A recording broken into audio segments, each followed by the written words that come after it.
Okay, hello everybody. Welcome back to Do More Optimism.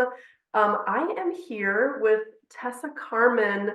So this was supposed to be like a panel discussion on Charlotte Mason. However, the other women who were supposed to come, of course, have mothering duties, and we've put off this episode like 5 times for various mothering and family related duties, which is great. But it makes it hard for women's and mothers' voices, I think, to be heard on this kind of format. So I thought we would just go ahead. Tessa and I would have a conversation. We are going to talk about Charlotte Mason and other topics, but I wanted to recap first. Tessa and I got to meet in person at the Front Porch Republic Conference in Madison, and that was super cool. So I just wanted to like hear your take on that experience, and then maybe you can introduce yourself a little bit, and then we'll jump in. So welcome. Great. Well, thank you so much for having me on here, Ashley. This is really, really exciting. So yeah, FPR, I said this during the talk I gave, which I was kind of flabbergasted that I was talking there because I went to my first Front Porch Republic conference in like 2011 with my debate coach and some other friends, and she was like, here's another world of people who are talking about Wendell Berry and not, I don't know, just about Milton Friedman or whatever we were learning about in college and debating about. And so that was great. I mainly remember, well, several things, but one of the speakers coming in from delivering his, I think it was lambs. He was like, hi, I'm a little late. Sorry. I got to go back after this. That's so fun. So that was really great. And then, yeah, had been following FPR's work and wanted to be at this conference, especially since Paul Kingsnorth was speaking. And then we ended up speaking too. So that was cool. And it was, so that was really, really cool to just be able to speak there where people I've looked up to and also friends of mine have spoken at other conferences, and to speak about a topic that I think about a lot nowadays, living as humans in the machine age. Yes. And meeting other people who think about that a lot too, or or at least like living that out, right? Yeah. So yeah, it was really fun, and I think that was maybe the biggest, maybe most striking thing was we are meeting other people who are thinking about this, and hopefully people who thought I was the only one thinking about this know that they're not the only one, and hopefully they'll and your talk was so good. I loved your talk so much. It was so soulful and practical, which are my two favorite things. So my feeling, I hadn't ever been to an FPR event before. I only found out about them since I had been on Twitter, which is like the past couple of years. But they were a great outlet for a couple of my thoughts and articles that I was writing, and couldn't really find another home that made sense for them. And then I found FPR and I was like, wow, this is such a great publication. And then Jeff Bilbro asked me to speak. In general, I think FPR sort of tends toward the more philosophical and academic, but there's a whole subset of people who are drawn to it, who are both philosophical and practitioners in some way. There was a ton of small farmers and homesteaders and mothers and people doing practical things there and talking about practical things. But I remember, what was the example from your talk you were saying? There were some like specific examples of things you could do in the home that were just like neighborly and fun and ways to get together. And I thought they were like so creative and so different from some of the other talks, which were like, ruminating on a philosophical concept. But yours was like, let's do this, let's try these things, and these are fun. What is the example I'm thinking of? I tried to pull a Peter Kraft and be kind of like, here are all these things, here are my 30 points, like ones that they're helpful. Yeah, I mean, gathering for play readings and doing dramatic readings at home, and just like playing dress up, like with your kids. I come from a family of a lot of farmers, and not theatrical people, but they're really good at dressing up That's and fun. plays. It was just, that's just what you do. They're Yeah, serious about that sort of thing. that's so Um, fun. yeah, like having people over and doing, uh, like doing your, I don't know if I said this, but like doing your chores with people. Mm, Don't wait till your house is pristine to have them over. Like we need, it's like one of my cousins was in college one time, and came over. She was in college in town, and she came over, and I was kind of trying to clean up my house, picking up, little kids' socks. And she was like, she got down in her hands and knees and said, "Oh, I've missed picking up little kids' socks. I've been with all these, that's late so teen." cute. I love that. Yeah, so I know I remember Katura gave a talk at FPR that was like her living room academy was this like way to just accept people, be a good host, to think about like how to use your home as a place to like build community, build up civic society, this kind of thing. So yeah, I loved your talk. I feel like the women, not to be like sexist, but the women gave really good talks and were just like had a substance that was different, that was really appealing to me. At least where my mind is at the moment. A lot of the women gave like really practical talks. They were like, I feel like in a lot of just my experience at conferences, it's like you're supposed to pretend you don't have a family. So it was nice to just hear people talk about their kids as like part of their lives and how important like thinking about family and motherhood was to their like whole, philosophy and life philosophy. So I thought that was really cool. I do think that is something I've noticed too, even in the last year's, or like the previous year's FPR conference. It was really great. It was, great panelists, but the two women were the practical ones. They're like, "This is what I've done." Right. This is what you can do. I love And it. that's what everyone's asking. They're asking Paul Kingsworth, "So what do we do?" Yeah. That's the main question. And what does this look like? Yeah. Because you need the vision, you need the philosophy, but you also need the philosophy lived out. And I loved your finale to the conference, and you're just like, here are all these specific examples of Right. people doing amazing, crazy things of various ways, and they're all different. Right. Go and do likewise. Go and do Right. your own thing. Yeah, that was fun. I thought like, well, that's my whole thing is like, just pointing out examples that are like super accessible, practical, but also just like a little zany and fun and, bringing the sort of meaning and soulfulness back into things. So it was super fun. It was like, at first, I was like, I have to do a PowerPoint presentation because I could describe all these people, but it's like so much more fun with pictures. And so I was really cute that at the conference, I was the only one with a PowerPoint presentation because I had never been there before, but I was like, I'm using it. I'm sure nobody else is using one, but I'm using one. I'm going to go against the grain. And everybody booed me, like jokingly booed me. So I was like, I'm Yep. using a PowerPoint. It was really cute. But I think it was fun. It was totally different, but fun.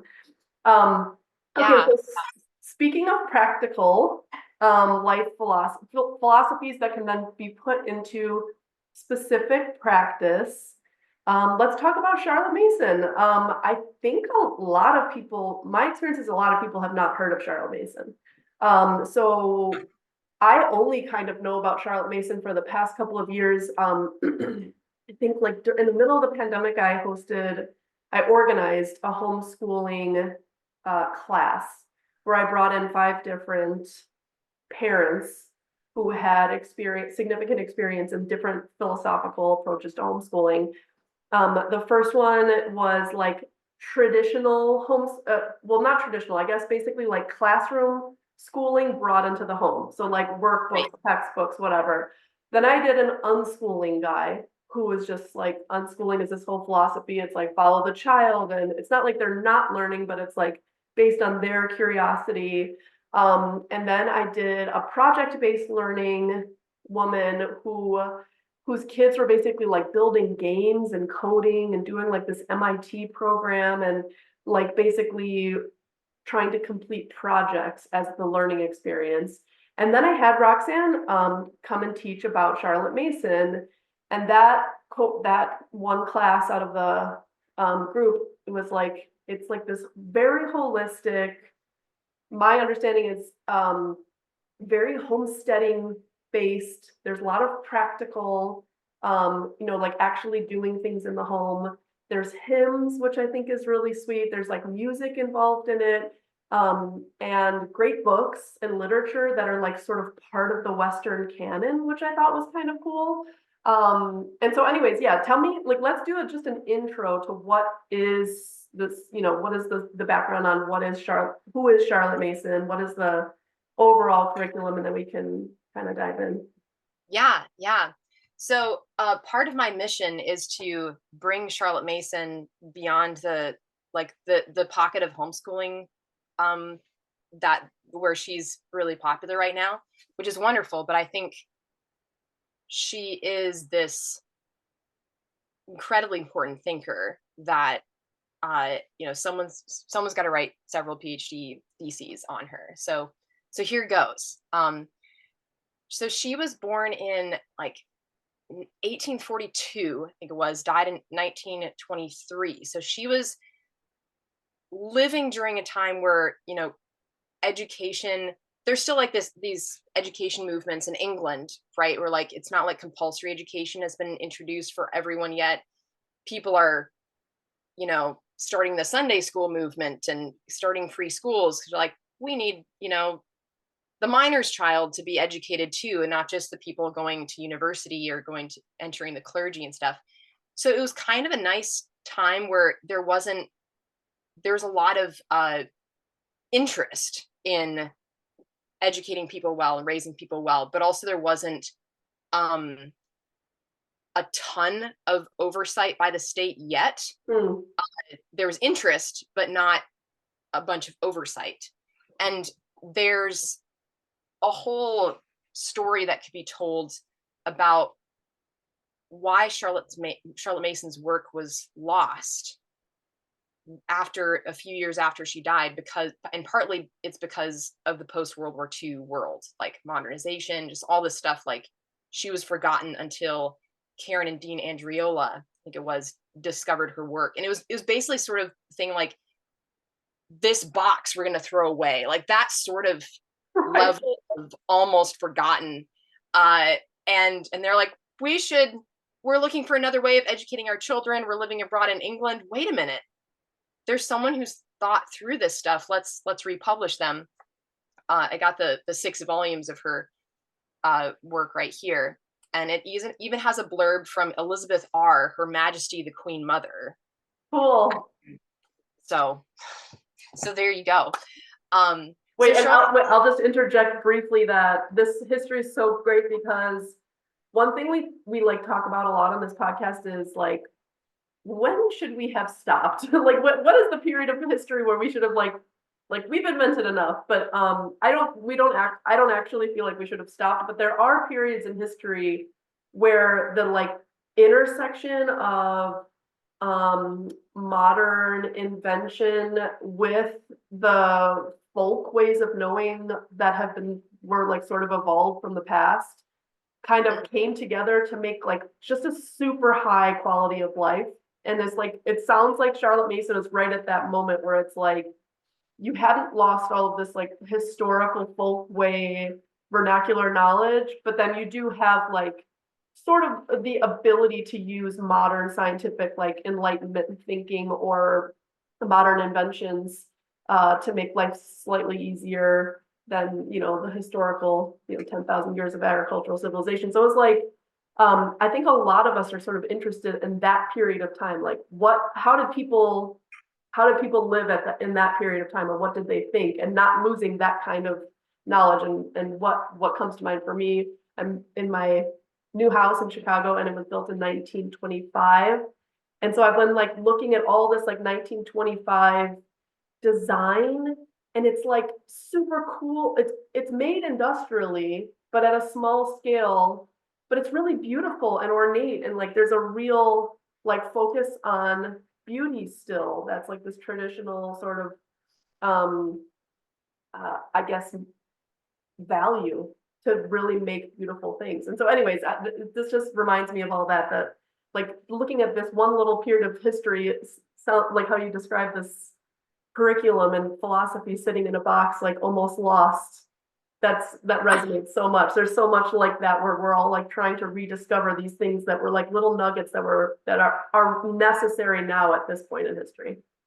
Yeah, no, that's such a good point, because she, in so many ways, when even though Charlotte Mason's writing in a time where there are more just basic civic institutions are working, um there's like folk knowledge is a thing. It's also right at the turn of the century with all Right. this shaking the world, and she's dealing with all that. She's an Anglican Christian, um has a really interesting, she was actually a single child effectively, and um never married, um but she ended up dedicating her life to teaching, and started all these schools, including schools like, here's the free school for really low income kids, and here's this group where like these aristocrats are funding these different organizations. Like, she was just like all this networking Yeah. of stuff, and like these teacher training colleges and such.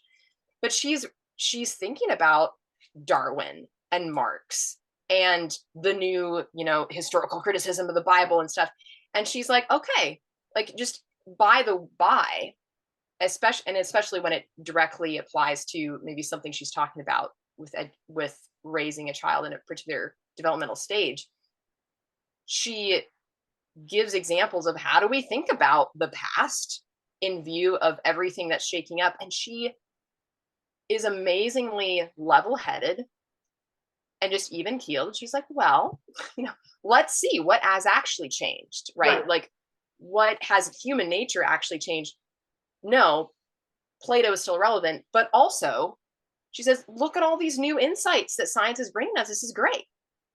And she uses the word scientific a lot to kind of back up, like, this is scientific, and not in the kind of incredibly reductionistic way and sometimes propagandistic way Right. we have nowadays. So it's kind of funny to read. It's just like, this is scientific. What are you talking about?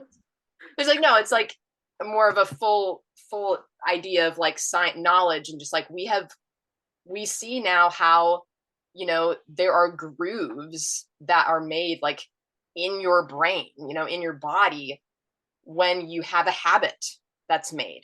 And how do you, like, that is part of your body. Your body and soul are interrelated.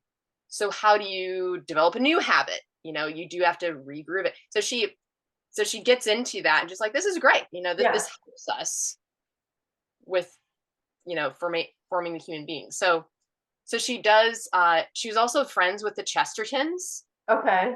Which I just love that little tidbit of Frances Chesterton, or Frances Blogg, was Charlotte Mason's secretary, and then she went and got married. But I love the idea of like G.K. Chesterton, Frances Chesterton, they also could not have kids.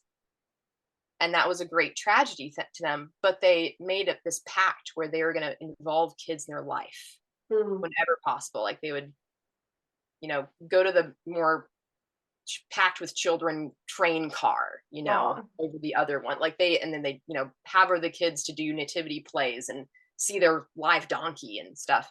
Cute.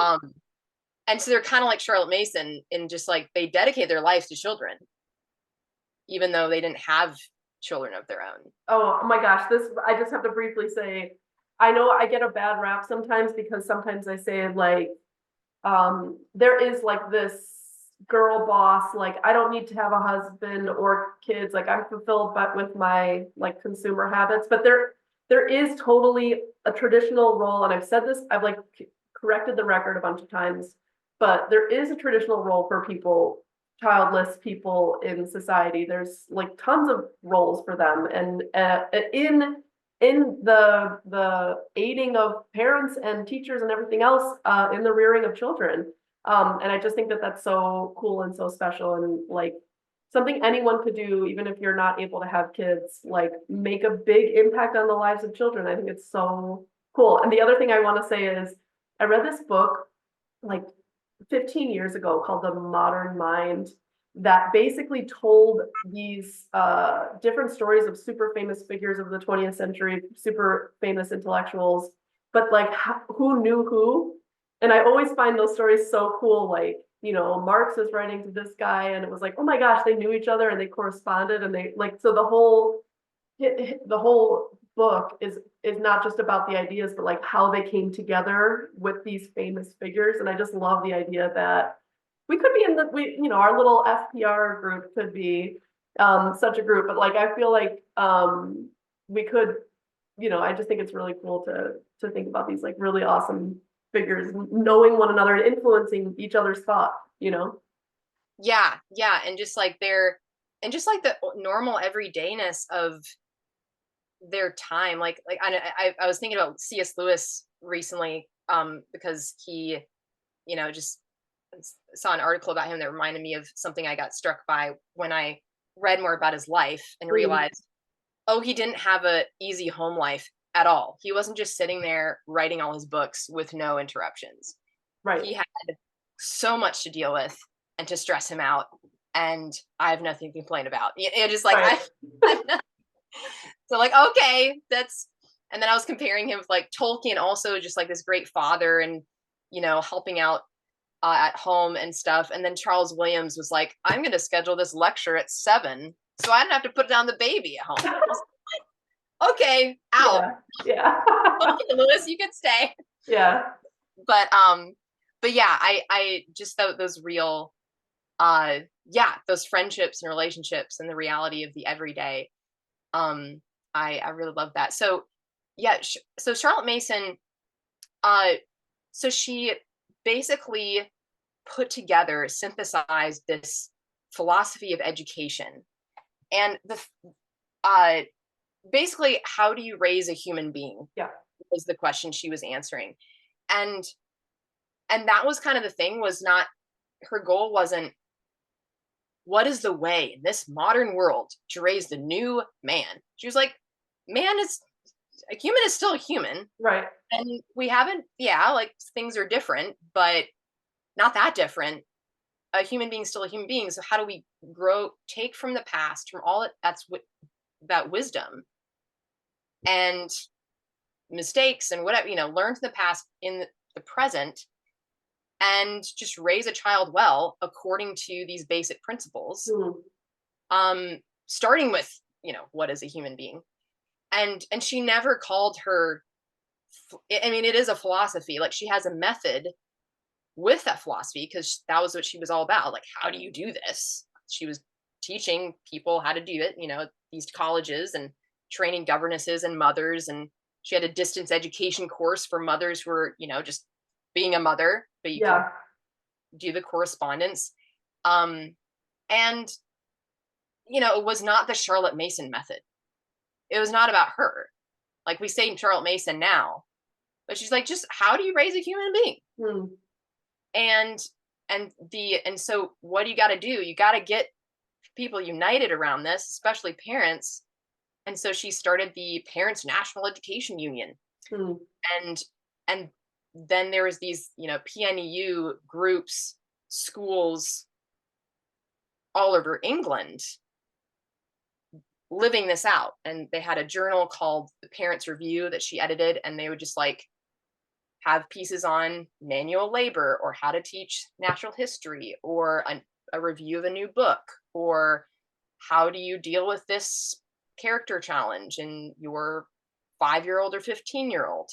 They talk about boarding schools, because this was England, and sometimes you send your kid to a boarding school during high school. And it was just this really, and reports on, this local natural history club, this is what they're doing, or this lecture is happening, and here's a report in the lecture or on the discussion.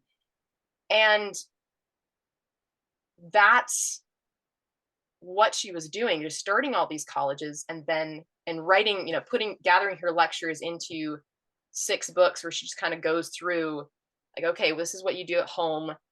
This is what you do during the school age, no matter where you are, right? You might be at a school. You might have a governess at home. You might be a miner's family and you don't have a maid. Right. But maybe this person does have a nurse. And so make sure the nurse is educated, knows what your method is. Yep. And what, just if you're living in a tree house, it just wherever you are. Yeah. Principles. So, and we can talk about some of those basic principles. But that's what she did. And all those schools are, they kind of died. Again, with modernization and stuff. But what I like to think is that like all these young people who wrote tributes to her after her death, like, and many other people like Lord Baden-Powell, who started the scouting movement. He was like, she inspired me to start the Boy Scout movement. Oh, really? Cool. So I love this story. So he writes his like kind of scout handbook, his first scout handbook. And she finds the textbook and she's like, this is great. This goes along with the philosophy, and good education is observation and deep attention to the world around you. This is excellent. I'm going to add this to my curriculum in my teacher training college. And so then this general is walking along outside, ambling along, and he hears his son call out to him and say, like, Dad, you're dead. I shot you.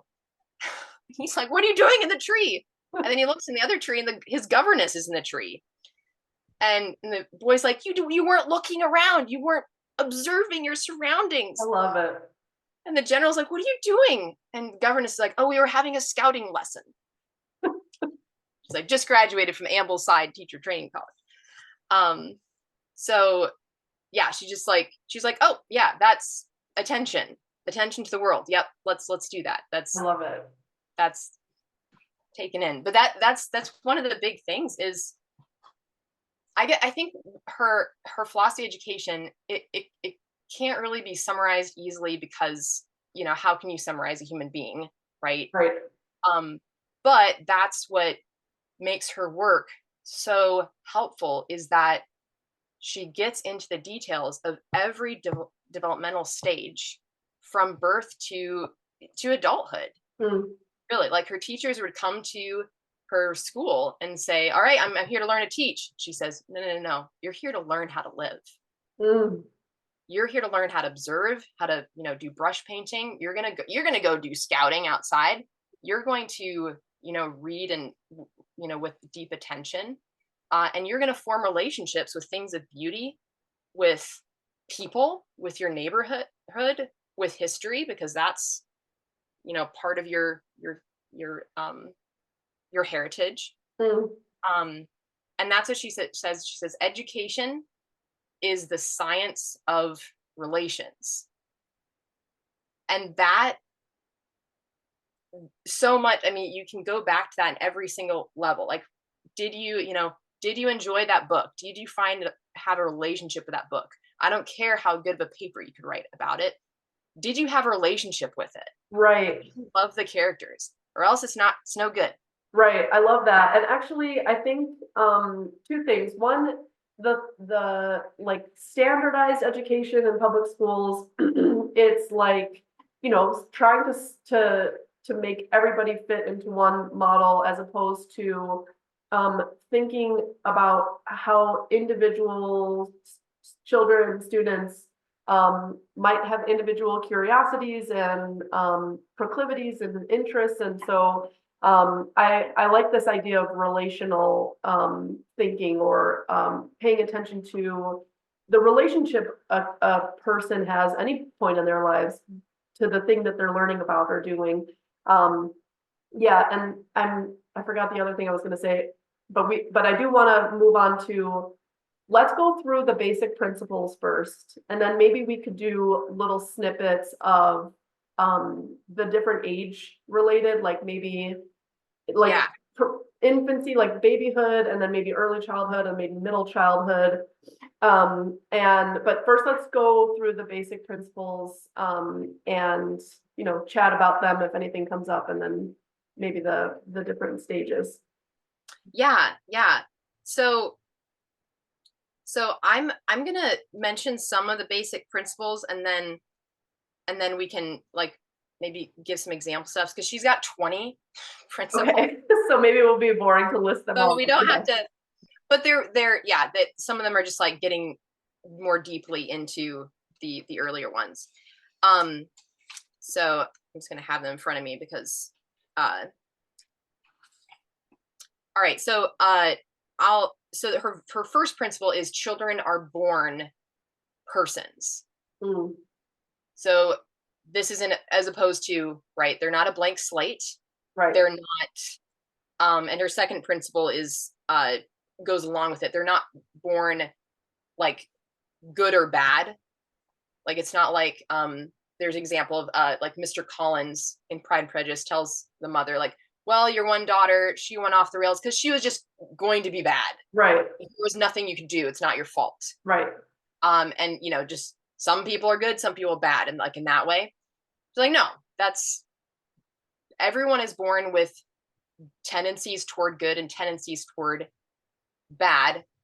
Like we all, love praise, let's say, but we could, go overly love that, but we also love to love. Like we want something to care for, and we are pleased to take care of something, but we also, want to take that toy from someone else. Like there's natural tendencies that do need to be trained, but they're there. It's not like anyone's like, yep, this is just how you're going to be. That's it. Yeah, well, just briefly, one thing that keeps coming up in like rationalist circles, this study that I think was poorly done, and maybe they were drawing conclusions they weren't actually, the statistics didn't bear out. But anyways, a lot of people like to cite this study that like parents don't matter at all. They make no impact at all on the kid, which is just like more and more justification for like a kid is just going to be born genetically what they are, and it doesn't matter if like the state takes them or whomever raises them, like it doesn't matter who does or what happens to them. And it's a very, very industrial mindset.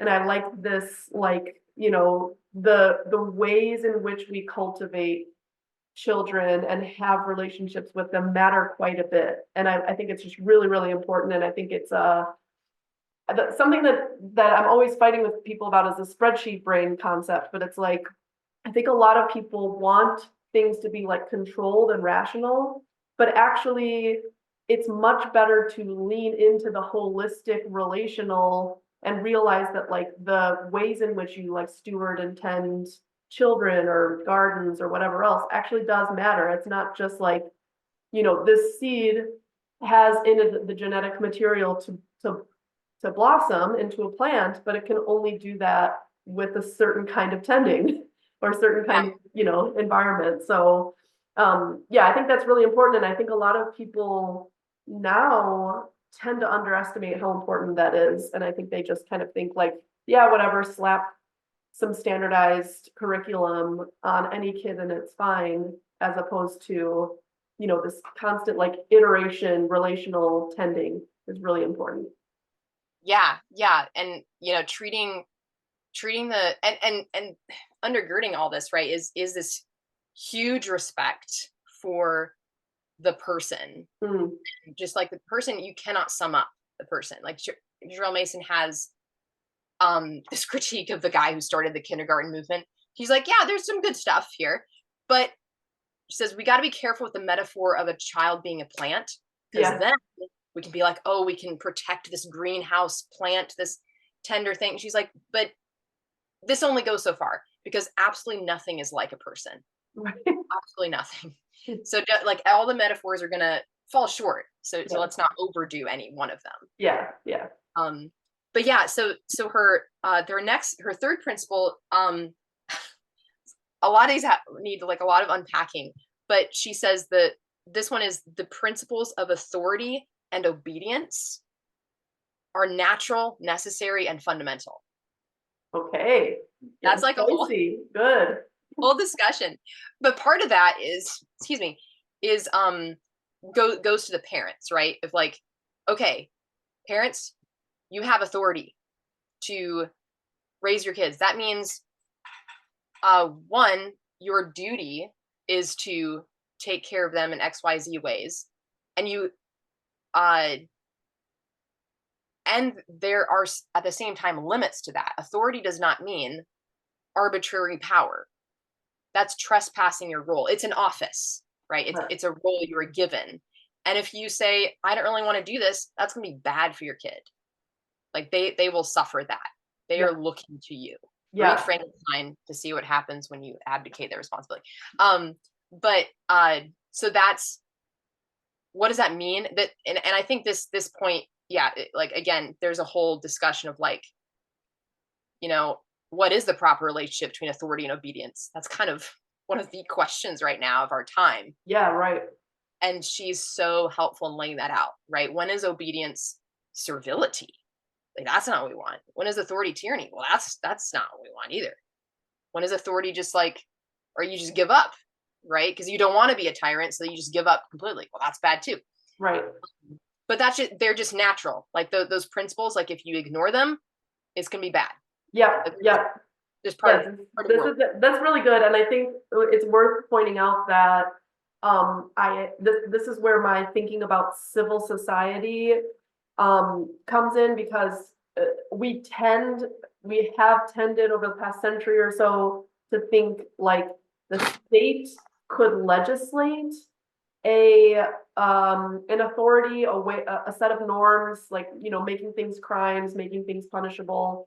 And in fact, there's just quite a lot of nuance in like relational authority that that should neither tend in either direction, of too lax or too strict. And it only really happens in civil society, like in relationships between people and through practice. And there's really no way to abdicate it. And I think a lot of people just think like, you know, or I'll just call a bureaucracy on this person, like the Karenization. And instead, like, there is, I strongly believe this is this sort of hierarchy is a hierarchy in the sense that there's power differentials between any human relationship, is just the case. And so if that's the case, then what do you do about it to make sure that it's in correct balance, that everybody involved has a duty, both a duty and a responsibility that's sort of like, you know, it's something you can't really abdicate. And I think about this a lot with regard to my belief about parents and daycare. It's like their kids aren't really cogs, especially not infants. And I know that a lot of people are forced into the daycare situation, but like you have this sort of responsibility to this infant. And I don't know, I just think like what you were saying that she said, the parental responsibility of, I mean, it's not obedience when it's an infant, but the responsibility a parent has to their child. I just think it really can't be outsourced, especially not in the really early stages. So anyways, we can get back into that more when we get into the infancy discussion. But Yeah, but that's, it's so true though, that that's where it starts. It's like, okay, you have a baby and you can't, and she cites this other thinker, can't remember what his name is, but she talks about like, for mothers, I mean, you have this beautiful new baby, it's great, you know, like now your task is set out for you, like right, mothers and fathers, but also, you know, you're going to have to think about what is a human being. If you never thought about philosophy before, now's your time, because there's a human being in front of you, and your love, like your natural affection, will not carry you through. You need a thinking love. mm, You need to know, like, what are you going to do yeah, with this baby, right? And it does start like, and having that basic relationship of love and care, and also, you know, setting boundaries, the baby doesn't die, you know, like that's where it all starts, and then you go from there. Yeah. But that's like I'll mention real fast now that we're just mention the infant stage briefly. This is where Charlotte Mason is so refreshing, because it's like, here's your baby. Oh man, we gotta read books to the baby. Gotta give them board books. Get you know, even if they eat the board books, I guess that's kind of okay. You know, they're getting used to books. We have that sort of wretched urgency of like, oh man, we gotta educate this baby. Yeah. Get it ready for kindergarten. And it's like, she's like, give them a tree, give them a family, give them, like, who cares if they, just let them eat books. They don't tell them a story. Tell them about the time that your uncle did such and such. Tell them a fairy tale, pray with them, sing with them. You don't have to give them a book and be like, oh man, it's time to learn your letters. Why would we think that? I know, and it's actually so funny. I think it's also just like a spreadsheet brain thing that parents will simultaneously, a lot of like upwardly mobile thinking parents will simultaneously put the kid in daycare, but also do like baby Einstein stuff. And it's like, neither of those things are what babies need. Like, if you really want them to have the best possible start in life, it's like somatic and sensory at that age. It's literally just like touch, hormones, connections to mothers' bodies and other bodies of family members. Just basic needs being met, outdoor time, like, basically this very sensory stuff, but also relational, human relation stuff at the baby stage. And so I think the way the philosophy really leads to sort of weird, perverse outcomes, the modern philosophy towards parenting. And I just think a lot of parents would do well to think about this differently in the way that you're describing. Yeah, it's kind of at the same time. Yeah, it's like your instinct more on point than, I don't know, whatever expert opinion you're trying to follow. But also, yeah, we don't have so much traditions and people around us to go by. We only have the expert sometimes, so you get it. Yeah. Right? Like, I would just want the best thing for my kid, and how do I get that? Yeah. But that's but then what do you do instead, and how do you have the confidence to go ahead and raise your kid in that way? The fourth principle is that the principles of authority and obedience that are natural and necessary, fundamental, are limited by the respect due the personality of children. And in personality, she means, like personhood, not like, melancholy and whatever, Myers-Briggs. So she says that personality must not be encroached upon, whether by the direct use of fear or love, suggestion or influence, or undue play upon any natural desire. Don't manipulate your kid. Like, not just like, oh, mom, like, it's kind of it. And this is a steep order. This is where you're like, how do we do that? How do we not, it's like, oh, he's so good, when he's going to get a chocolate bar, next, or, how do you properly, cultivate like proper obedience and proper behavior and habits when, but you need to respect the person of the child, and that means you need to know that child really, particularly. And she has a whole book on formation of character, which is super helpful, because she goes through specific examples and of just different kids, and she gives one girl who's just like, I don't know, goes to be sent to so and so to learn embroidery, like all her friends and sisters, and they all love it, but her soul is dying while she's there. And Cheryl Mason's like, okay, so what you do is get her out of there and go let her paint like she really wants to do. Right. Like, she doesn't have to do this. Like, it's fine. This is fine, like, as a normal thing. But look at the girl, like, let's look at what's happening with this Right. individual. Right.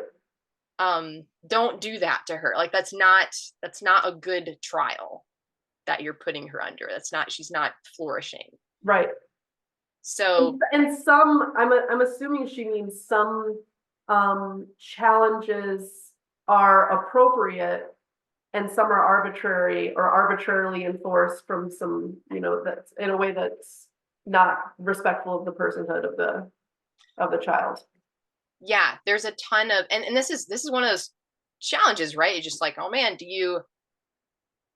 like, how do you raise a human being? It's an incredibly complex process. Yeah, right. You can't. And so this is, I mean, again, like, the biggest thing is, her principles are so helpful and her work is so helpful, but the most important thing is seeing it done in real life. Yeah. And that's what she could give people when she was around. But that's what, that's still kind of what we're given is, we got to find our own people, kind of like, okay, I think this person is doing this sort of thing well. How are they doing that? How can I do that too? One kind of idea of Charlotte Mason is that she's like, oh, that's the nature study lady where you like flit about in the woods. Right. She's just like, go and explore everything and they'll just naturally be like, the world, it's amazing. And it's like, well, no, it's not like that. And she's not actually like that. But yes, like there's something true there. Right. But she does, like, one of her fundamental principles, which a lot of so the next three principles are basically like they kind of sum up the rest of it in a lot of ways. Is okay. Education is an atmosphere, it's a discipline, meaning a series of habits, and a life. So, and by education, she means just living a life that's truly alive and flourishing. And this is where just like, is the Charlotte Mason method for this person or that person? It's for all humans. Because all humans are meant for relationships with goodness, truth, and beauty, and ultimately with God.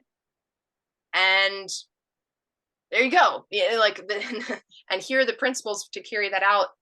And they're gonna look different in your specific situation. But so the atmosphere, right? Your atmosphere will not be like, honey, you better. I mean, I remember looking at the atmosphere, your home is especially important, especially right in those early years. Doesn't matter if your kids go to brick and mortar school later or not. The home is amazing. It is central. There's nothing you can do about that. That's just how it is. So the home, as well as, the home, school and everything, needs to have the proper atmosphere, which means it should have an atmosphere of wonder, an atmosphere of love. If everyone's stressed all the time, that's not going to be great. It's okay to be stressed sometimes. But if you're like, oh man, we got to read something classic quick, listen to some classical music. Okay. Yeah. Just like, who's interested in that? Right. But if you're living it out, that's if your home is a place of making. I always go back to this, right? And instead of like the consumer household where just like, well, here we are waiting for our food and entertainment to be brought to us. But if you're doing it, there's so many ways to do that. You can be drying herbs, you can be reading out loud, you can be be singing. And that's just life. That's like, how do we raise our kids in a Charlotte Mason education? It means that for us, it means we have people over to have Irish folk music sessions. And we dance and if we have our kids sign up for dance lessons or sing, learn dancing or piano or something, we don't do that so that they can have a piano recital or become a professional piano player. It's so that they can play piano. Enrich their life. Well, and And I I, think like modeling as parents too, like showing a joy in making, as opposed to like sit down and, or do, as an authority that's seems arbitrary if you yourself are not showing like an interest or curiosity in a thing, I think is really yeah, important. yeah, it's kind of like, and one line Charlotte Mason always comes back to is you need to set a feast Mm, for the child. And this is one challenge, I think, in a lot of our modern homes, mm, that we are kind of sometimes isolated, because when she says like, okay, don't start formal lessons until like maybe even age 8, yeah, 6 is at the earliest. But what she means is don't just like you just sit around. She's like, no, you should be doing so many things. They right, should be learning uh so many things just being around the home.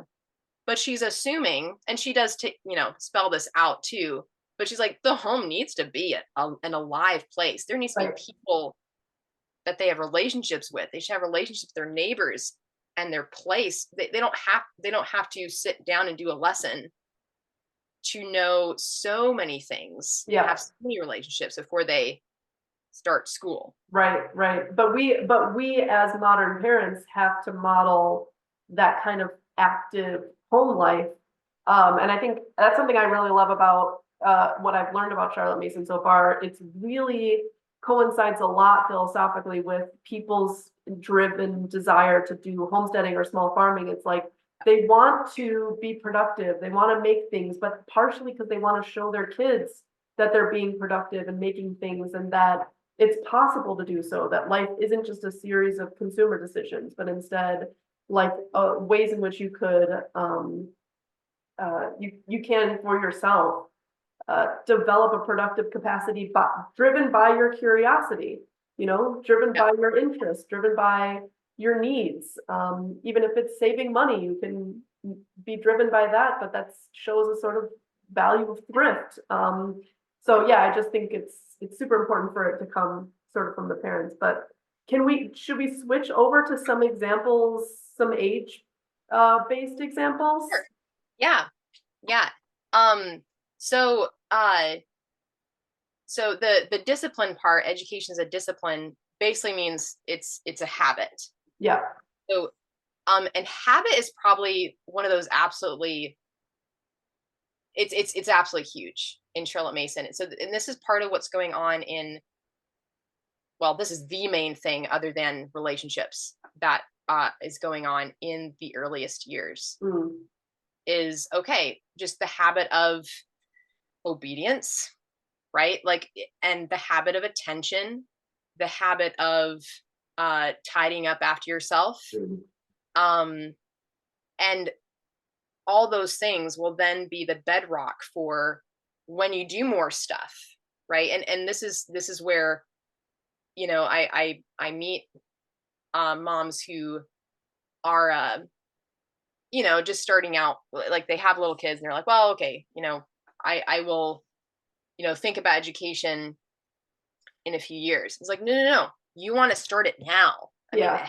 habits, that is their education. And Cheryl Mason talks about like people, sending their kid to school and be like, oh, okay, finally someone's gonna take care of my kid. you're right, She's like, no, no, no, that was your job.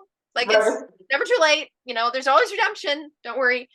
But that's what you're supposed to do, yeah. is lay those foundations. And it's one of those things too, where like, developmentally, um, you know, developmental stages are stages, but at the same time, a lot of things that are good for kids are good for us, and they help keep us accountable, like we're Mhm. talking about. So like rhythms, when your infant, and you should, you should have a rhythm to your life. That doesn't mean this like schedule. Oh man, we don't want to get into debates about sleep scheduling and stuff. Baby schedules, yeah.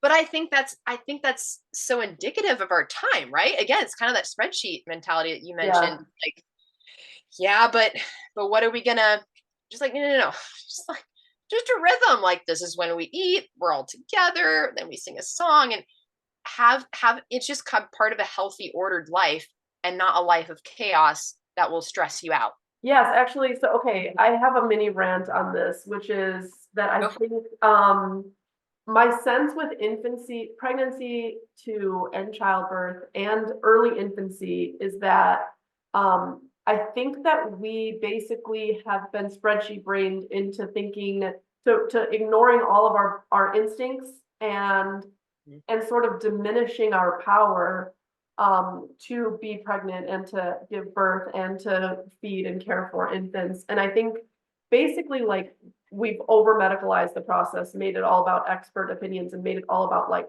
pathologies. Yeah. And and then it basically like makes people scared because we're animals and we want our offspring to survive. And so then we think like, I've got this pathology and I need my baby to survive. And so I need to like solve it with this high-tech medical intervention, whatever. Whereas I think if you kind of could let go of that philosophy and mentality and accept play up your power and instincts, then there's this difference, what you were just saying, between a rhythm and a schedule. A schedule is like control. Like I have friends who pump breast milk exclusively just so they can know how much milk they're giving because they have to know how much milk they're giving. And I was like, I never knew how much milk I was giving. If the baby is growing, I don't need to know. But they have the scientific mentality like, I just have to know the exact number of ounces and I have to write it down on a spreadsheet. And that's how I'll know that the baby is thriving and the baby has to go to sleep at this time. And it's like just such an industrial cog in a wheel mindset as opposed to a rhythm. And I think a lot of people, when you were talking about habits, um, kind of when they first become mothers, new mothers, and that they have these infants at home, are just sort of reacting like, what is going on here? Like, I'm just reacting. Like, I don't even know how to deal with this because they have never in their lives up until that point been driven by like instinct and rhythm and the ability to like pay attention to the baby's cues and their own bodily cues and it's like this huge shift. If you can do it, it's so magical, but it's so hard for so many people, especially with the confines of like nobody to teach you, you're all alone in the house, you've got maybe your spouse is at work, maybe you have work yourself, and so you're like trying to follow on biology and rhythm like despite all of those challenges. And so it's not easy, I'm not saying that it is, but if you can, it can be this sort of like beautiful habit formation where it's like maybe you nurse when the baby's hungry and you fall asleep together and you make yourself nutritious food, and as the baby turns into a toddler they can see you making food and be involved and picking up after yourself and leading by example and picking up after the baby, and then the toddler learns like, oh, we pick things up after we're done, as opposed to this like get on a schedule or like pick up all those toys before your nap time or whatever. Instead, it could be this really beautiful thing, but like you were saying, the atmosphere is really important. The approach to it, the vibes, I guess. Yeah, yeah, yeah. This is yeah. It reminds me of all these parenting books. They're like the French way of parenting and how I Yeah, learned from them, or the other way. And the thing is, it's kind of like what Michael Pollan wrote about food. He's like, find a food tradition, just find one. It doesn't matter which one right. because it's got all this stuff. It's a tradition, and maybe you're coming from nothing. And all those books about how I learned from the French or how I learned from whatever the Scandinavians something. Well, they tend to often it's the person is like, I'm a neurotic New Yorker and I don't know anything Yeah, yeah, because I was not taught, right? Like it's not your fault. But I read it and like, well, I know some Midwestern grandmothers who are okay. yeah, Like you could learn from them too. You don't have to go to France, but maybe you do, if you need to yeah, learn certain things. Uh, but yeah, there's a wholeness to life that yeah, we want to do things right, and we want to, and it's really yeah, I mean, I was home alone, with my first baby, and just like, well, here I am. yeah, I'm gonna talk to my husband a lot when he comes home because I'll have all these thoughts, and then I'll call friends and say, do you want to get together? And they'll be like, you know what? I need some introvert time after my day at work. And I'll be like, fine, that's fine. Yeah. Have your introvert time. Yeah. But it's hard. But one of the great blessings was that we did not have internet access at home. And I didn't have recourse to, looking up, I don't know, all the symptoms or, pregnancy or having a baby. I could focus if I wanted to ask someone. I had some books, but I also I did have a mother-in-law and my mother, like I could call people, but I could also pay attention to my child. Yeah. And figure out what worked well for us. And it was incredibly lonely time. Yeah. And I think, but one of the things that helped was knowing that it's not supposed to be like that. Yeah.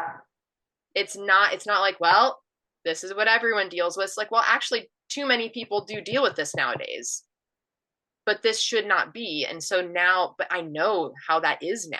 Yeah. Now I know what other people might need when they're in this situation. I can tell them it's not meant to be like that. Yeah, and without going down this rabbit hole too much, I'll just say, I do want to have this woman on who is interested in, I did La Leche League when my oldest was an infant, and it was awesome, but I think it's sort of changed since then and become sort of more medicalized and more like about going to a lactation consultant for everything, that kind of thing, as opposed to like mother to mother peer sharing. But I have who's coming on to talk about like recreating these, just kind of like go in a church basement, peer-to-peer mother hangout with infants or toddlers session to just like share stories and gripes and experiences and learn from one another and just pass the day in between naps, where you have like somebody to hang out with and some adult interaction. And so I do think that there's ways to recreate in the modern context these kinds of things. But before we go too far in that, let's move on to, I think early childhood and infancy is pretty similar, is my understanding, like kind of just learning in the home, following curiosity. Is there anything else on like early childhood before we get to like middle childhood, a more formal education? Yeah. I mean, there's a whole, she has a whole book on just like home education. And that's like just what you're doing at home, right? From age 0 to even 9, like even when you might have started formal lessons. But that's basically what it all boils down to is the habits and relationships. Yeah. And, you should know your place. You should know your family and, your extended, which means your extended family too, right? And you should know stories told orally, not from a book. Like that's preferred at this stage. And then, so moving into like that kind of middle, you're like, I don't know, middle before middle grades, but kind of like, like age 8 to middle school. Then they start more formal lessons, and of course everything's built on the habits. And as an example to zero in on, science, you start out with having relationships with the natural world. And she says like up to age 6 you should be outside 6 hours a day. Yeah, right. Do your darndest. Nobody does that, but I love it so much. I love it as a goal. Yeah. She's like, if you're in the city, take a train out into the country. And I know sometimes you can't do this, but just know that is kind of the best thing. So aim for that. Just know that and try your best. And so if you have that baseline, and then like when you're outside, she has these different things you can do to say like, oh, what wonderful thing did you just see? Like, oh, I saw a million birds out in the air, and there was something or other, and and they practice, and there's so much they're practicing when they're talking about what they've seen. One, they're narrating, which is another huge principle and of hers. It's narrating is you basically process what you just saw, read, or experienced right after that, which helps you, and then you can like discuss it more and analyze it or whatever. But if you narrate immediately afterward, you have it. I love it. You owned it in a weird way. And people and kids naturally do this, Yes. right? Like, and so again, like you're gonna channel that later with like up to age 6, you don't make them narrate. They just and while they're narrating about, you know, this cool thing down by the creek they saw, she tells you like you should, you know, help them develop language for what they're seeing, you know, like and just like, okay, describe the maple tree you saw, describe what it's doing, and then tell them it's a maple after they, you know, after they've seen it, instead of like, we will learn about maple trees. Right. Just like, where's the discovery there? Like, let them discover. Right. Let them discover it, and be interested in it, and that's another, like, there's a lot of guidance. There's a lot of imitate. You know, like I'm doing it, and then you can imitate. But there's also a lot of what she calls masterly inactivity. Mm. And when you know, like you've developed the habits, you set aside times, you have a feast for them, you have beautiful places in the outdoors they can just run free in and stuff. And then sometimes you just shut up. Like, don't say anything. Let them be. Like, and sometimes you say something, but don't say too much. Yeah. Don't over explain. And I just takes practice, but yeah, don't helicopter. Yeah. And then while they're describing something, you're also helping them find the language, like, you know, maple, plateau, grass blade. But also, she says, like, work on precision too. Mm-hmm. Like, did you see a million birds? And just gently, like, oh, did maybe, you know, I don't know, like a murder of crows, maybe you saw. Or something like she's just very, very into precision. Like language. Yeah. Yeah, like care for your words, and not in a pedantic way. Right. But just like in the ordinary way that a kid learns language. She says, I goed over there. And you say, oh, you went over there. Yeah. Yeah. You know, just gently showing them. And then once they start formal lessons in science, they're, or natural history, it sounds better, natural philosophy. Yeah. That they're still going outside, they're still exploring, but they're starting to keep nature journals. They're starting to notice the weather, and you notice it together. This is such a convicting thing, right? I needed to do this better. But you notice she's like, all the trees where you are, they should know intimately what they look like in every season. Right. And know, like, oh yeah, that's that maple tree. Like, I don't even need to see the leaves. I know it. Yeah.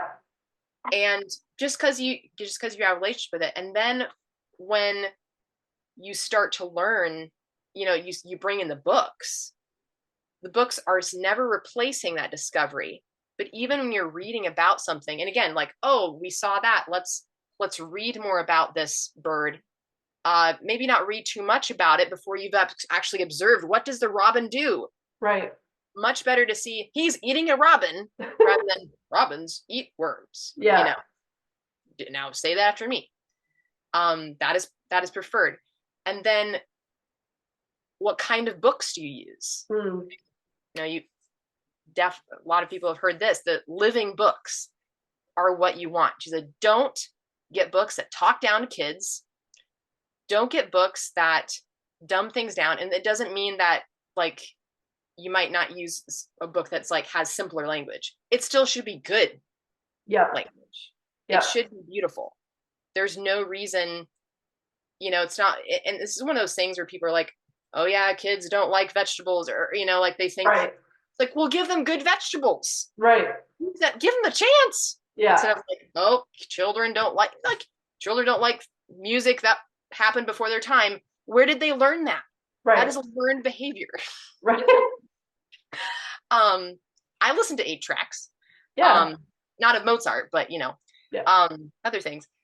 And so you're reading the book, but it still has that philosophy of discovery and attention.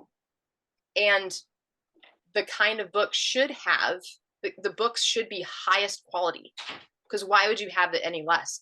Yeah. And why would you want to spend so much time narrating those books, you know, reading them and then either telling about them or maybe painting a picture of what you just read about, there's various ways of narrating. She does this with paintings. Like you look at the painting, you study it, you close your eyes, see if you can see it in your mind, and then you narrate back. You don't say, the teacher doesn't say, now what are the 10 symbols that you noticed in that painting? And you're like, oh man, hope I get the right answer. Right. That is, anti-relationship, right? It's like, no, like we'll set up, you set up the book well, or the painting well, and then let the meeting happen. Let the encounter happen. And this is where narration is amazing, because it addresses the individuality of the child so kind of simply. It's just, okay, here's this beautiful thing, narrate it. It might not be your absolutely favorite book. That some kid will be like really turned on by something in math, or really turned on by learning about cardinals or something, and then he'll keep on going there, but that might be his in to other things. Right. Just like, if a kid is learning about being, saints or something, one kid might be like, man, St. George, he's really cool, he's a knight, and also a saint is like that. But another kid will be like, I'm not into knights, but I'm intrigued by this girl, feeding a poor man with her own water cup or something. Like there are different ways toward wonder. Yeah, well, and this is something I've been thinking a lot about, which is that I think there is, like, in something like unschooling, that similar kind of principle of, like, follow the child's interests. But I have come around to the fact that you also need to curate intentionally what kind of gets put in front of them.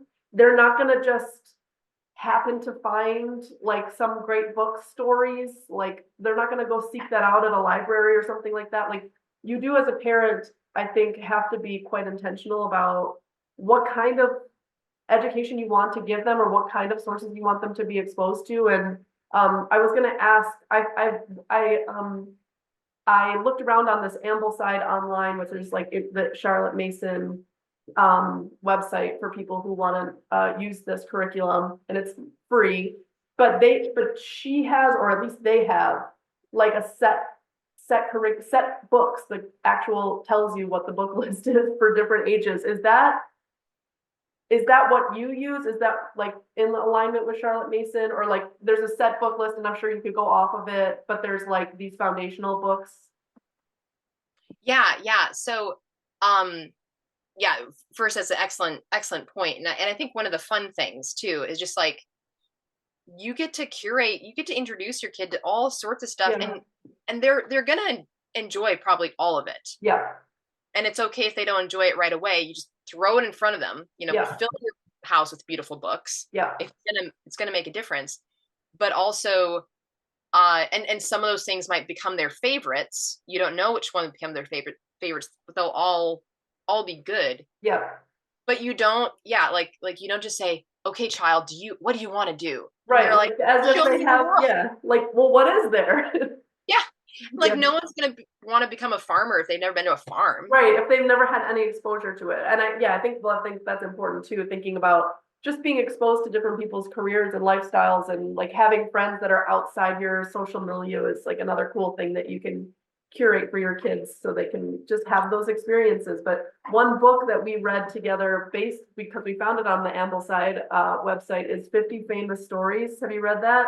Oh yeah. I some of them, we've been reading some of them. Yeah. And it's like it's like our, cultural lineage of various stories from Europe and Greece and Rome, and mythical stories that, like, I think influence our Western philosophy overall. So then the kids were reading it, and then they would narrate back, and then we would talk about like, well, what is the moral of this, And I thought that was really cool. And it's like it's a perfect Charlotte Mason thing. It's curated. You're intentionally putting it in front of them. We're having they're narrating back what they heard, but then we're talking about it. But then it's like, oh yeah, I've heard of this before. You hear these references in our culture to these various characters, and mythical characters, and so it's like, okay, this is the origin of that. And it's nice to equip your kid with that kind of information, I think. Cultural, Yeah. Yeah, those like fairy tales and myths and Bible stories and stuff, they and legends, it's kind of, I mean, they're folk in a lot of ways, like the kind of folk art that high art is eventually made out of. Yeah, But you can't, they're both good. It's not like yeah, one better than the other, yeah, but folk art is the soil that, it's like the ordinary, just rich soil that the fancy meal might be made out of, but you don't have the fancy meal all the time. That's just yeah, for high holy yeah, days. exactly. Um, So yeah, sorry, I got us off track, but oh yeah, anything more just to round out like the practical of the middle childhood curriculum that we haven't yet touched on, any other major component to the curriculum we didn't touch on? yeah. I mean, narration is, yeah, it is a big part of that. And I'll say too, it's one thing great too is like you hear what the child heard, right? And you're just Right. like, oh, you didn't get that part right. So we can talk about that, or like that detail. You can talk about that. And it's starting that foundation of, I mean, again, like this is the case even when they're an infant too, but especially so now, where they are doing the learning, they are Yeah. doing work. Yeah. Like you got plenty of work to do too, but it's uh you don't lecture and then give a test. You don't do that. You read something, and sometimes it's better like, okay, introduce the book, because sometimes an old book needs proper introduction, and then let the kid read it. Hmm. Let him have a relationship. You guide him through it with like maybe understanding from context and stuff. But when a child responds to that, and whether it's a text or piece of art or something, she does the same thing with math. It's like, okay, here's this. Okay, now what happened? Hmm. What did we just do? Yeah. Okay, now you do it, sort of Yeah. thing. Yeah. And it's just this basic principle of learning, such that when you get to the older grades, you are able to build on that, such that it's like, okay, go take your class with um, Milton and maybe Edward Gibbon, just like Yeah. Yeah. go do your history lesson. Here's the book. This is your teacher. Yeah. This is your curriculum. Yeah. We'll talk about it later, but like, just go to the Yeah, and actually this reminds me so much of my feelings early on about attachment parenting, which is that like you set this good foundation and good like relational I guess relating to one another that just falls into a pattern, a set of understandings about how things work. And it's a ton of work early on, but it gets easier and easier because you set that foundation as opposed to having to like maintain control the whole time through, some sort of like, I don't know, stick or carrot and stick situation. But instead it's like, no, I'm gonna set you up with a really nice basis. You're gonna be confident because of that. You're gonna know how things work, but you're also gonna be able to do things on your own because of it and have internal drive. Um, Yeah. and I'm really bearing the fruit of that right now, and I'm really enjoying my kids at this age. One example I have that's similar to the lessons is my kids want to walk places now themselves. And it's like a win-win as a parent where you're like, okay, I'm going to go with you one time. Like, I'm going to show you the route. And after that, they're like, can we go by ourselves? And it's like, yes, you can. Like, just remember the route. Like, if there's any situation, like you have your contingencies for any kind of emergency. But it's one of those things where you put in all the work to like get them to be conscientious and to have this moral foundation and to understand how things work and to prove that they're responsible. And then at a certain point, it's less work for you as a parent to let them go, you know? Yeah. And it's just a Yeah. win-win for everybody. It's super fun. It's such a gift. Yeah. It's like you've given them, and it like on the, maybe they're free to do certain things that they wouldn't be free to do without the habits and, just like the relationships they've built. Yeah, uh, right. And before then. responsibility and yeah, and like moral Yeah. compass almost like, but the moral compass is like driven by the also like the curiosity, I think, the the drive, the internal drive. I think this is the I would say this is one of the main things that differentiates from, I think, the way a lot of people raise and think about their kids now is just not paying close enough attention to cultivating that internal drive, internal Yeah. responsibility, internal morality that then will make life a lot easier for them and for you as they strengthen it. It's like a muscle, this Yes. being able to be curious and follow up on that curiosity is a muscle that then just gets strengthened over time and will never go away if you set that foundation. Yeah. Yeah. This is why, like, I've had middle school students who are just so alive, so curious. They're doing great. And Yeah, then my husband will have undergrad students who are like, the light of wonder has died. I So know. I what know. do we do? I That's a know. whole, you know, rescue mission, I right? know. Like Right. something went wrong, and that it didn't have to be like that. Right. It did not have to be like that. And Yes. so because yeah, and it's not because like, oh, you guys just don't care. It's like, no, they were failed. Yeah. Right. Light of Right. knowledge, like everyone naturally desires knowledge. Like, do we listen to our kids ask questions all the time? They know, maybe kids are asked about like how the water system works, and about like, where do bad guys come from, Yeah. Right. Yeah. okay, let's talk about this. I know. Oh my gosh, the one my 3-year-old keeps bringing up, and then we'll wrap up. But she keeps asking me the assumption of this question is so funny. I tweeted about it. She goes, okay, so when you and dad were kids, and like say you were a kid and you had a babysitter and somebody was watching you, where was I? Oh, Like, yeah. who was babysitting me? Like, where was I? And I was like, oh, well, you weren't born yet, And she was like, well, I was in your belly. I was like, well, kind of, not really. And she was just like, I just said, like, you just didn't exist yet. And she was like, what does exist mean? What does that mean? It was so, but and then we like kind of talked a little bit of philosophy and religion and stuff like that. But it was just really Yeah. cute, and it was like a great in to have that discussion. The kids do that kind of stuff all the time. Okay, so as we're wrapping up, there's a million things we can continue talking about, but like big picture, why should why would it be good for our society if more parents did a method like Charlotte Mason?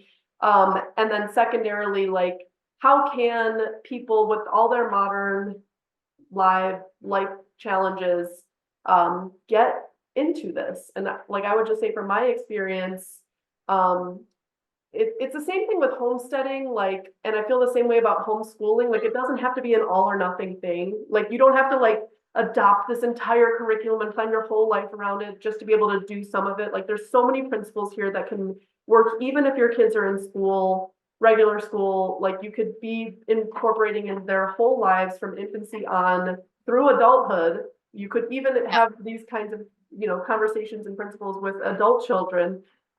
So anyway, so let's first say why this would be a good thing for people to adopt, and then how to get into it. Yeah, why and how. Yeah, so why I think is because one reason is that we're really confused about what it means to be a person, and we tend to treat people like machines too often, and we are not machines is the only problem with that. It doesn't work, and it's bad for us.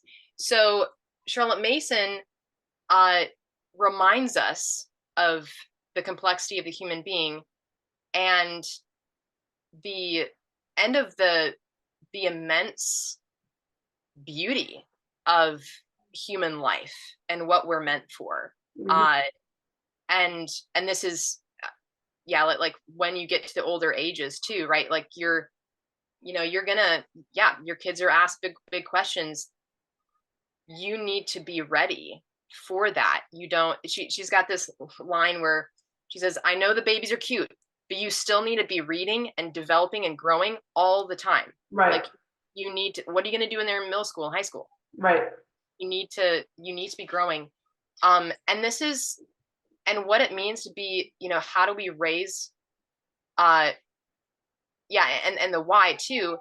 This is not just for parents, right? Like you said, this is about, what do human beings need? And there's a lot of parallels between her work and Simone Weil. And she's like, what's the needs of the human soul, right? Mason brings that out too, of like, what does a human being need? And her work is so perceptive, such that not only school teachers and parents could read this, but people are just like thinking about, how do we build a healthy neighborhood? Yeah. What do human beings need? Right. At every level, we kind of need to recover the complexity of human beings and human society, and the high, the high calling of being a human being. Yeah. Right. It's not just, I don't know, making a lot of money or something. And how do you get into this? Ambleside Online is really great. It's got all her work for free on there.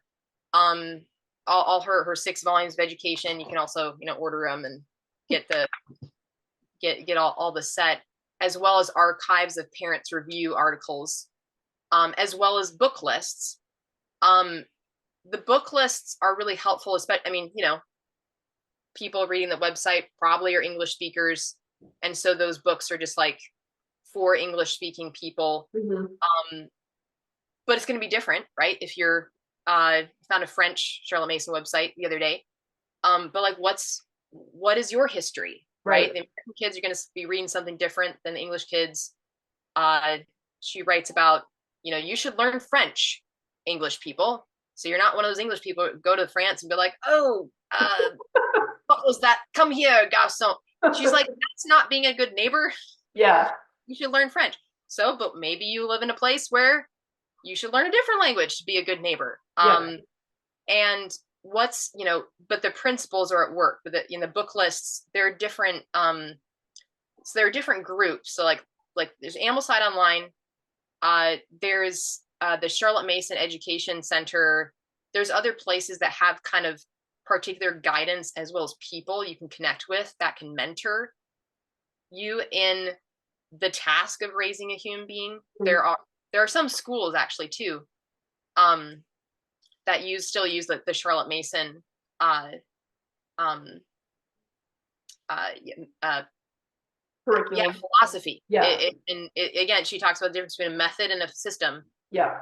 It's not a system, but she's like, but we need a method. Yeah. Because everyone's asking, but how do we do that? I might be on board with the philosophy. Like, yes, the person's amazing, but what do we do with my kid right now? Right. How do I train these habits? And that's where she comes in. Like, she is there for the method. She's there for the specifics. She's got tons of wisdom for every stage of a human being's life. And then you build on that, right? For, and also like taking those principles. This is what I've found with her is just like, oh, it's just a philosophy of what a human being is. I can use these principles to say like, oh, this, Montessori school might be offering what I need for my child right now. It's not like I'm choosing a different method or something. Right. It's just like, no, this fits, and this fits my situation. Or this co-op is fitting my situation, this school, this homeschooling stage. When your kid gets in high school, that's when, especially like they need other young people, like their peers are super important. So what are you going to do? You got to find good peers, like you need to have that built up, have those relationships built up. So starting to, I would say maybe the most, I can make a list too of like various like levels of introduction, because there's one of the best things is just like reading her books with a book group and talking about it. Is one of the best things. But there's also Autumn Kern's podcast, The Commonplace. Okay. It's awesome. She's really wonderful. some of the podcasts are just like 15 minutes long too, but they're also really rich. Mm. So she's really great. She's very articulate. And Karen Glass is one of the founders of Ambleside Online, homeschool her kids for 20 years and stuff. And she's very, very articulate too in Charlotte Mason's, like, how do you narrate? How do you live out these principles? So those are a few of just those resources out there. The good ones too, because like Charlotte Mason's becoming kind of like, I don't know, lots of things, like classical and Montessori too, right? You Like a meme or like people are just like making content and it's like, yeah, like inspirational, like Instagram like, stories or whatever. Yeah, right. Exactly. But So, yeah, I would say like the same principle is true with homesteading. Like people say, like, how do I get started? And it's really kind of a process that you have to initiate with like a maker mindset. Like you yep. have to have agency in this process. You need to think about the various resources you have, the situation your family is in, the time you have, the money you have, what your specific kids, and then you need to move forward. So it's really just like a back and forth, the same kind of way you teach your kids. It's the same thing you're doing for yourself, like a back and forth interaction with the philosophy, and then thinking like, how can I make this work in my life, or how can I find resources? How can I find a mentor? I think I love the idea of working with a mentor, because for a lot of people, it's like, oh, it's so overwhelming. There's so much here. Maybe talk through somebody who's had those same kinds of questions and experiences who can guide you. But then it's really just a matter of, making it work in your specific circumstances. So, but that's good. It's all good. I was going to say earlier, like a lot of people say when you're raising a kid, they kind of raise you. I feel like this is very true with this education too. Like many of us, I think as parents were raised in this sort of like standardized education system. And so it's like reparenting yourself in some way to allow yourself to like explore curiosity and to model that. I think it's new for a lot of people. And so it's not just for the kids. I mean, it's for your own personal development as well. As it's like, it's cool to be able to explore that side of yourself, or have an excuse to, in the name of educating your children, but it's good for the whole thing. It's a good excuse. Like, it's education. We're going to go, I don't know, live in a farm for the year. Right, exactly. Or we're gonna go do this, field trip, or we're gonna explore this thing. And like I do feel so blessed, like having kids is such a great excuse to be able to do such fun things and then see the world through their eyes. And then you're like, getting to relive your own childhood curiosity, and model that. So Tessa, thank you so much. This was such a wonderful conversation. I'm so glad we talked about it, and we could go on and on. If there's interest, we could maybe do another episode, and maybe bring the other ladies back on, to go into some more depth of their experiences. But this was so great. Thank you so much. Thank you, Ashley. It was such fun. All right. Have a good one.